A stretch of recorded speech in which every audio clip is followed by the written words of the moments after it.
How many times have you heard a song on the radio and you loved it so much that you got the MP3 file, downloaded onto your phone or iPod, and were so excited to listen to it, but when you listened to it, it didn't sound the same? You can't help but think to yourself, how can I find a way to listen to this the way the composer would have wanted me to? Surely there's a better quality that's not distorted and computer staticky sounding. Never fear, there's a way. Since Thomas Edison's invention of the phonograph in 1877, the concept of high-fidelity recording has taken off. It has been widely debated as to what kind of format or medium should be used to even preserve things in high fidelity, from 8-tracks to cassette tapes to CDs to vinyls and even to MP3s and audio files. Whatever the medium or format, it must be high fidelity. According to Glasgow in 2007, high-fidelity recording is clear and accurate. It is crisp, and it makes it possible for the listener to hear what the composer wanted you to hear. However, according to Bergman in 2011, the advance of iPods and therefore the accessibility to MP3s has caused music quality to depreciate a little bit. So you're probably wondering, what does this have to do with me?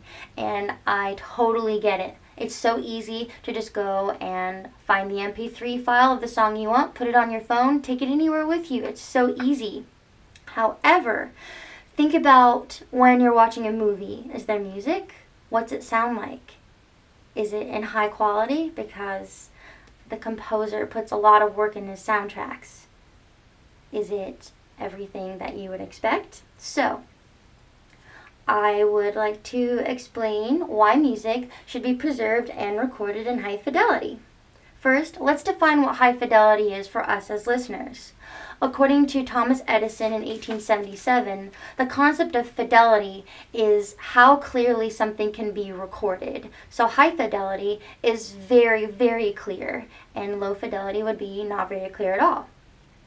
High fidelity, according to Glasgow in 2007, maintains the integrity of the sound file. It keeps it clear and crisp and how the composer would want you to listen to it.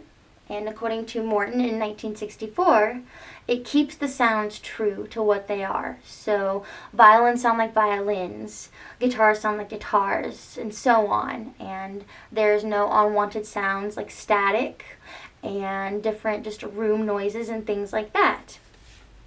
So now that we have defined high fidelity, we can move on to how acquiring MP3s can lead to depreciation of the quality of music. According to Bergman in 2011, the rise of iPods and therefore MP3 files have caused a depreciation for high quality music. They are not full files of sound anymore. They're not high quality. According to Steve Harmon from USA Today in an article that he wrote, MP3 files are reduced down from the entire whole high fidelity file down to only 3%. They reduce and compress the whole file from 97% down to 3%. And people are growing deaf to quality. They don't know what good quality sounds sound like anymore. And according to Jamie Landino in an article for PCMagazine.com, MP3s sound bad.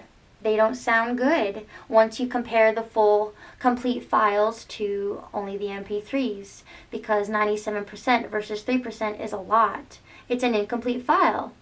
Why would we want to buy something incomplete? According to a lot of websites, including iTunes and Google Play Store, on average, each song is about $1.29 per file, per MP3 file, but they're all very low quality, which is sad because we are missing 97% of a song. So now that we have defined what high fidelity is and talked about depreciation, let's talk about the importance of now preserving songs in high fidelity, because it maintains the beauty that the composer wanted, and it gets us familiar again with high quality, beautiful music sounds like. According to Glasgow again from 2007, high fidelity is clear and accurately represents what the performer and composers are doing when they're recording. And why wouldn't we want that? We have wonderful composers in history such as Beethoven and Mozart that their pieces have been recorded, and it's wonderful that we can hear them in wonderful clarity and fullness of sound. And soundtracks and movies, it's wonderful when you can hear everything and there's no static. It's beautiful. So, as you see, high quality is the way to go when we are listening to something. By using high fidelity recording, we're able to preserve things in a beauty that low quality we would not be able to. So, when you're watching the new Star Wars movie, think about how John Williams would have wanted his score to be heard. Is it in high fidelity? Is it beautiful? Or does it sound staticky? I'm going to bet that it's beautiful. I'll leave you with this. High fidelity is the whole picture. Don't let squished up MP3 files keep you from seeing the whole thing.